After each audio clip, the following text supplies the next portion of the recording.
De entre todos los asesinos en serie que exploraremos en nuestros vídeos de mentes asesinas, Andrei Chikatilo fue, en nuestra opinión, el más perverso. Un hombre inteligente, pero crónicamente tímido, con baja autoestima y tendencias depresivas. Sus frustraciones sexuales lo condujeron a concebir fantasías sádicas que no pudo reprimir, desencadenando un reinado de terror que duró 12 años. Como profesor, abusó de su posición para acechar y maltratar a las personas más vulnerables de la sociedad, los niños. Y como si eso no fuera suficiente, encontraba placer en torturar a sus víctimas para su propia liberación sexual. Chikatilo, conocido como el carnicero de Rostov, pudo matar al menos a 56 niños y adultos jóvenes, tanto hombres como mujeres, en parte debido a errores policiales de la época. En la actualidad, con la tecnología forense y la aplicación moderna de la ley, es probable que lo hubieran capturado antes incluso de su primer asesinato. Sin embargo, lamentablemente, en lo que se conoce como uno de los mayores errores policiales de la historia, Chikatilo logró evadir la captura, sometiendo a más de 50 personas inocentes a muertes horribles. Solo un hombre mentalmente desequilibrado puede cometer semejantes atrocidades contra otro ser humano. Pero como descubrirás, todos los asesinatos que llevó a cabo fueron premeditados y en ocasiones mostró una gran astucia en la elección de sus víctimas. ¿Estaba loco o simplemente era malvado? Esta es la espeluznante historia de Andrei Chikatilo, el carnicero de Rostov.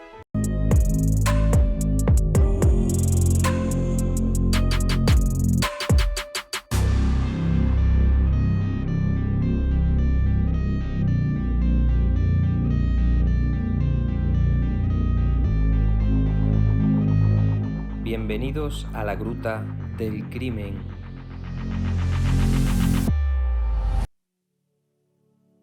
A última hora de la tarde del 22 de diciembre de 1978, en la pequeña ciudad minera de carbón de Shakhty, en el sur de Rusia, Svetlana Gurenkova esperaba sentada un tranvía que la llevara a casa.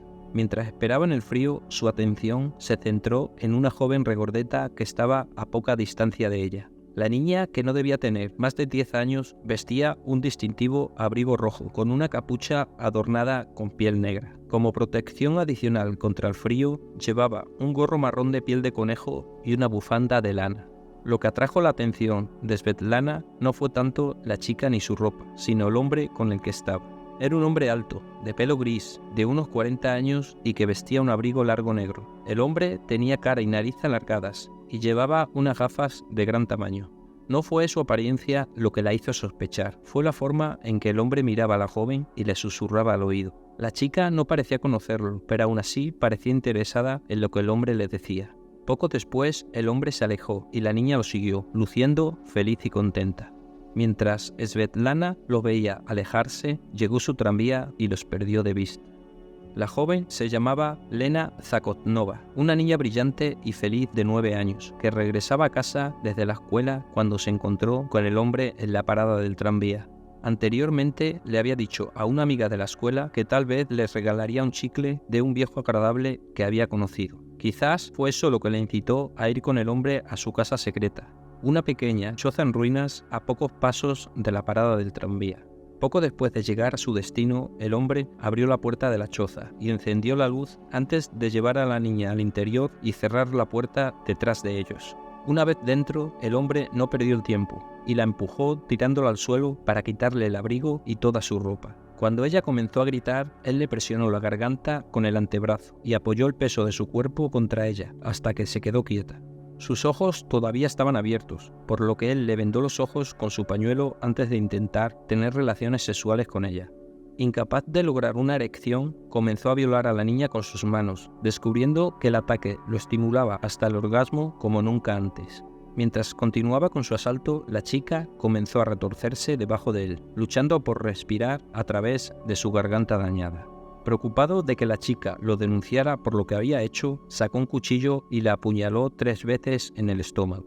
Cuando ella yacía quieta, el hombre recogió su cuerpo y sus pertenencias y salió de la casa, cruzando un terreno baldío hacia el río Grushevka. En su prisa por marcharse, no se dio cuenta de 2 cosas. La sangre de su víctima había goteado sobre la entrada de la choza y la luz que había dejado encendida.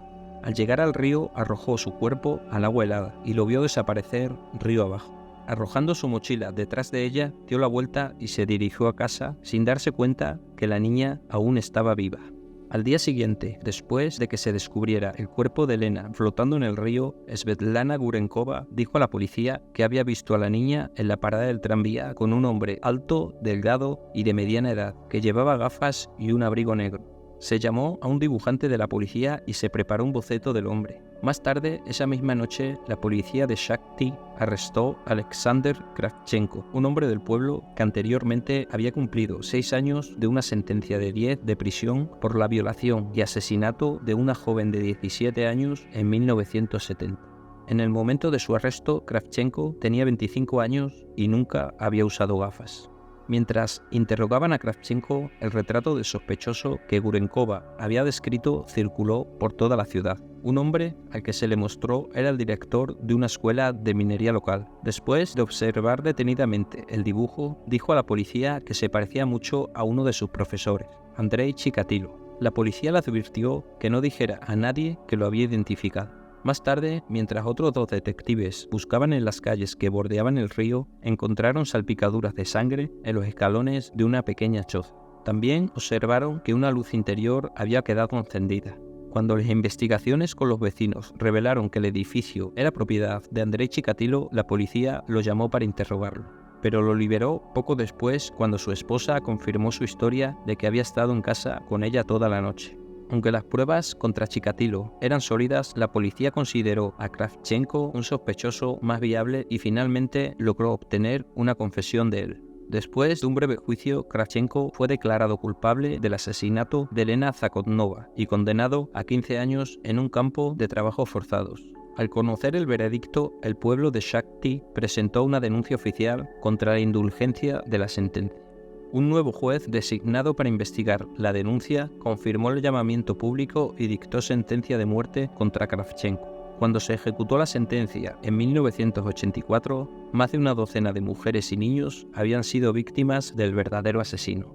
Si la policía se hubiera tomado el tiempo de investigar más a fondo la participación de Andrei Chikatilo, en lugar de implicar a un hombre inocente, habrían evitado una de las series de asesinatos más brutales y despreciables de la historia criminal.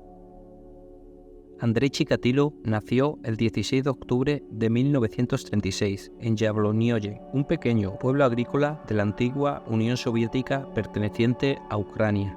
Nacer en medio de la campaña de Joseph Stalin para comunizar las tierras rurales por la fuerza significó que Andrei conociera la muerte y la destrucción a una edad temprana. Cuando tenía 5 años, su madre le contó a Andrei que 7 años antes su hermano mayor, Stefan, había desaparecido y la familia creía que había sido secuestrado y devorado por los vecinos.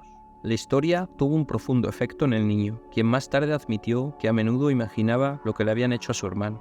Varios años más tarde, cuando estalló la Segunda Guerra Mundial, el padre de Chikatilo, Roman, fue reclutado en el ejército. Capturado por los alemanes, no regresó a casa hasta mucho después de la guerra, cuando el régimen stalinista lo tildó de traidor por dejarse atrapar. Aunque Andrei solo tenía 10 años cuando su padre regresó, ya era un comunista devoto y criticaba abiertamente a su padre por su traición. Desde el principio, Andrei fue un niño erudito que pasaba más tiempo leyendo que jugando con amigos. Le atraían especialmente los libros sobre los partisanos rusos que lucharon contra los alemanes. Debido a sus maneras tranquilas y su comportamiento casi afeminado, Chikatilo tenía pocos amigos y constantemente se burlaban de él. Era extremadamente miope, pero como temía que usar gafas provocara más burlas, se negó a admitir que las necesitaba. Pasarían casi 20 años antes de que usara su primer pack. Otro hecho que se esforzó mucho en ocultar fue que mojaba la cama de noche crónicamente. Cuando llegó a la adolescencia, muchas de las burlas cesaron. Creció más alto y más fuerte y se hizo conocido como un ávido lector con excelente memoria. Cuando tenía 16 años, era director del periódico escolar y responsable de información política, cargo que le dio un prestigio adicional. Si bien su vida política se desarrolló, sus habilidades sociales eran prácticamente inexistentes, especialmente con las mujeres. Cuando cumplió 18 años, Chikatilo solicitó ingresar a la Universidad de Moscú para estudiar Derecho. No aprobó el examen de ingreso, pero atribuyó su rechazo al humillante historial de guerra de su padre. A medida que maduró, adquirió más confianza con las mujeres, pero varios de sus primeros intentos en tener relaciones sexuales fracasaron cuando no pudo lograr una erección. Convencido de que era impotente, se obsesionó con la masturbación. Algún tiempo después, mientras estaba en el servicio militar, intentó tener relaciones sexuales con una mujer que no estaba interesada en sus insinuaciones. Mientras la mujer luchaba, Chikatilo la dominó solo para liberarla poco después, cuando se dio cuenta de que había eyaculado dentro de sus pantalones. Sin darse cuenta, había descubierto que el miedo y la violencia lo excitaban más que el acto sexual en sí. ¡Hey! Pero antes de continuar, les animo a que sigan nuestro canal para no perderse ningún vídeo nuevo, contenido exclusivo y sorpresas que estamos preparando para ustedes. No se pierdan nada y únanse a esta gran familia. Suscríbanse, denle un like y compartan nuestros vídeos para seguir creciendo juntos. Atento que seguimos.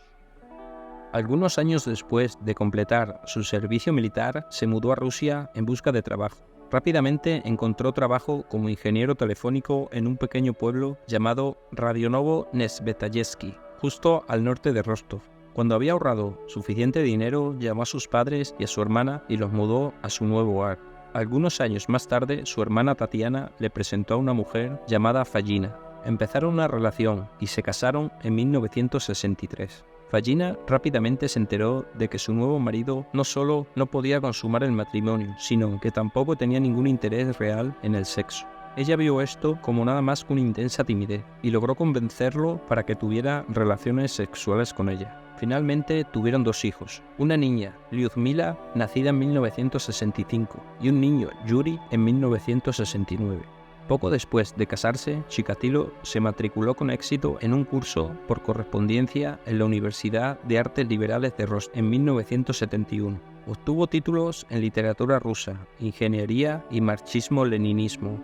Con sus nuevas habilidades, Chikatilo se convirtió en profesor en la escuela vocacional número 32 en Novoshaktin. Casi desde el principio su carrera docente fue un desastre. Su profunda timidez le hacía casi imposible enseñar o controlar a sus alumnos. Fue constantemente humillado y ridiculizado, no solo por sus alumnos, sino también por otros miembros del personal que lo consideraban raro. A pesar de su falta de éxito, Chikatilo permaneció en el puesto docente. Más tarde admitió que descubrió que la compañía de niños pequeños lo excitaban sexualmente. En los años siguientes, lo que comenzó como un simple voyerismo fuera de los baños de la escuela degeneró en agresiones indecentes contra estudiantes tanto masculinos como femeninos. Cuando los padres empezaron a quejarse, Chikatilo se vio obligado a dimitir y trasladarse a otras escuelas. En una de esas escuelas pusieron a Chikatilo a cargo del dormitorio de un niño. Como de costumbre, sus pupilos lo ignoraron o se burlaron abiertamente de él. Algunos meses más tarde, después de que lo sorprendieran intentando hacerle una felación a un niño dormido, varios estudiantes de último año lo atacaron y golpearon. A partir de ese momento, Chikatilo portó un cuchillo. En ningún momento fue denunciado ante las autoridades correspondientes, quizás porque bajo el régimen soviético de la época una indiscreción de un solo profesor podía reflejarse en toda la facultad. En 1978 Chikatilo se mudó con su familia a Shakti. Poco después compró la choza cerca del río y atrajo a su primera víctima. Después de ser absuelto del asesinato de Elena Zakotnova, Andrei Chikatilo continuó enseñando hasta que fue despedido en 1981. Al no poder conseguir otro trabajo docente, encontró trabajo como empleado de suministros para Rostov-Nefteyu, un complejo industrial local. El trabajo implicaba viajar a otras partes del país para localizar y comprar suministros para la fábrica. Descubrió que los periodos fuera de la casa le daban tiempo suficiente para buscar nuevas víctimas. 6 meses después, volvió a matar. Larisa Tashchenko era completamente diferente de las chicas con las que Chikatilo estaba acostumbrado a tratar. Con 17 años era mayor que las demás y también tenía experiencia en temas sexuales. Larisa, que había huido del internado, se había encontrado con su asesino en una parada de autobús frente a la biblioteca pública de Rostov. Estaba acostumbrada a salir con jóvenes soldados y no le importaba intercambiar favores sexuales por una comida y unas copas. Así que cuando Andrei Chikatilo se le acercó con una oferta similar, ella fue con él sin dudarlo. La llevó a un bosque desierto e incapaz de contenerse, comenzó a arrancarle la ropa. A pesar de lo experimentada que era, Larisa entró en pánico y trató de defenderse. Chikatilo rápidamente la dominó y la golpeó fuertemente en la cabeza. Mientras ella gritaba, él le llenó la boca de tierra y la estranguló, aprovechándose más tarde de su cadáver. Más tarde le diría a la policía que había bailado de alegría alrededor del cuerpo hasta que se calmó lo suficiente como para cubrirla con ramas y esconder su ropa. La encontraron al día siguiente. Chikatilo estaba eufórico. Si bien su primera víctima lo había dejado frustrado y confundido, la segunda le había despertado un apetito que le resultó difícil satisfacer. En junio de 1982, durante otro viaje de negocios a la ciudad de Zaplavskaya, mató a Liuba Biruk, de 13 años, después de seguirla desde una parada de autobús. Después de un intento fallido de violación, sacó un cuchillo y la apuñaló repetidamente, incluidas varias heridas en los ojos. Debido a las cálidas condiciones del verano, su cuerpo era casi un esqueleto cuando fue encontrado apenas 2 semanas después. Durante el año siguiente, Chikatilo se cobró 6 víctimas más. Los asesinatos más recientes fueron ligeramente diferentes. 2 de las víctimas eran hombres jóvenes, un hecho que causaría gran confusión a la policía investigadora. Prácticamente sin experiencia en asesinatos en serie y bajo un régimen que se negaba a admitir que tales crímenes fueran posibles en la Unión Soviética, la policía comenzó a buscar a 2 delincuentes distintos. Lo que confundió aún más la cuestión fue que 2 de las víctimas habían sido asesinadas fuera de la zona de Rostov. Aunque las escenas del crimen y la forma de las muertes eran sorprendentemente similares, no se estableció ningún vínculo. Después de matar a otra niña de 10 años en diciembre, Chikatilo no volvió a matar hasta pasados 6 meses. Su siguiente víctima fue Laura Sarkisian, una chica armenia de 15 años, cuyo cuerpo nunca fue recuperado hasta años después, cuando Chikatilo confesó y dirigió a la policía a su tumba. Este hombre tímido e impotente aprendió rápidamente a elegir cuidadosamente a sus víctimas. Sus viajes lo llevaron a muchas estaciones de tren y autobús, donde pudo obligar a jóvenes vagabundos de ambos sexos a ir con él. Principalmente eran promesas de comida o golosinas, lo que los atraía a las zonas aisladas del bosque que bordeaban la mayoría de las ciudades rusas. En algunas ocasiones, las víctimas ofrecieron favores sexuales por adelantado. De cualquier manera, una vez que se fueron con él, estaban condenados. Una ventaja adicional de aprovecharse de los vagabundos en Rusia era que nadie denunciaba su desaparición, porque oficialmente no existían. Solo se supo de ellos cuando se encontraron sus cuerpos. Antes de que terminara el verano, Chikatilo se había cobrado 3 víctimas más. Liuda Kutchuba, una mujer de 24 años, otra mujer no identificada de entre 18 y 25 años y un niño de 7 años, llamado Igor Budkov, que fue salvajemente masacrado. En septiembre de 1983, el número total de víctimas había aumentado a 14, de las cuales 6 habían sido encontradas. El Ejército Central de Moscú, preocupado por el número de niños muertos que informaba la policía local, envió al mayor Mikhail Fetishov y su equipo a Rostov para hacerse cargo de la investigación. Poco después de su llegada, Fetishov revisó la situación y envió un informe mordaz a sus superiores en Moscú, criticando la ineptitud de la policía local y sugiriendo que los 6 asesinatos fueron obra de un solo asesino, enloquecido por el sexo. La sede central de Moscú aceptó a regañadientes sus hallazgos, pero no llegó a llamar al perpetrador un asesino en serie, ya que se consideraba un fenómeno puramente occidental que no era posible en la cultura rusa. Una actitud extraña teniendo en cuenta que solo en Rostov se registran más de 400 homicidios al año. Como la mayoría de los asesinatos parecían centrarse en la zona de Rostov, particularmente en Shakhty, Fetishov y su adjunto Vladimir Kolesnikov decidieron formar un escuadrón especial que centraría su investigación en esa zona. Para liderar el equipo, Fetishov seleccionó a Víctor Burakov, un experimentado analista forense que muchos consideraban el investigador de escenas del crimen más talentoso. Varios meses después, cuando se cometieron nuevos asesinatos mientras los sospechosos aún estaban bajo custodia, la policía creyó que se trataba de una banda de locos y detuvo a varios jóvenes con las mismas deficiencias para interrogarlos. El interrogatorio fue aparentemente brutal e implacable y provocó la muerte de uno de los sospechosos y el suicidio de otro mientras estaba bajo custodia. Finalmente, a medida que continuaron los asesinatos, se abandonó la teoría de las pandillas y los niños fueron liberados. Otra teoría era que el asesino trabajaba como conductor en una de las muchas fábricas de la zona, lo que explicaría cómo podía cubrir zonas tan grandes en tan poco tiempo. Para comprobar la teoría, se examinó a cualquier persona que tuviera una licencia de conducir y condujera como parte de su trabajo. En total se entrevistó a más de 150.000 personas antes de abandonar también esta línea de investigación. Ha llegado el momento de despedirnos, pero antes de hacerlo queremos agradecerles de todo corazón por haber pasado este tiempo con nosotros. Recuerden dejar sus comentarios y sugerencias para futuros vídeos. Si les gustó, no olviden darle like y compartirlo con sus amigos. Esto nos ayuda a seguir creciendo y poder seguir creando contenido para ustedes. Nos vemos en el próximo vídeo. Hasta la próxima.